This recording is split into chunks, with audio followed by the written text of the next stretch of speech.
Hey, I'm Q, and this is the Q Review. With the trending movement #NoDapple at the forefront of social media these last couple of weeks, environmental issues such as water contamination have been increasingly brought to the public's attention. NoDapple, or No Dakota Access Pipeline, is a movement against this massive pipeline which would run underneath the Missouri River and endanger a fresh water source. Water is something we need. This is not optional stuff, people. If this pipeline continues, the Missouri River might as well be called the Misery River, dead and polluted. To make matters worse, Trump has announced his plans to pull the United States out of the Paris Agreement, which is an international climate negotiation aimed to strengthen the global response to the threat of climate change. He has also hired climate denier Myron Ebell, who is not a scientist, but firmly believes that global warming is a myth and actively works to disprove it. I think I'm finally starting to see how the Trump administration is going to work. All the jobs are no experience necessary. Businessmen can be politicians and politicians can be scientists.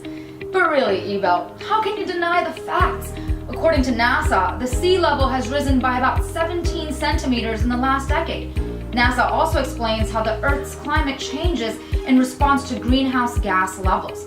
Are the melting ice sheets in Greenland and Antarctica not evidence enough?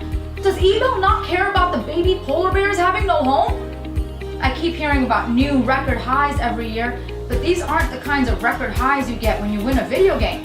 In the game of life, increasing record highs means spending $1 billion every year helping people who get the wrath of hurricanes, tsunamis, earthquakes, fires, floods, pollution. The list goes on and on.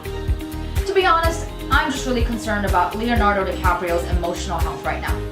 I have no doubt that he's throwing darts at a Trump cutout as we speak. Unlike Trump, DiCaprio is an environmentalist and a firm believer in climate change.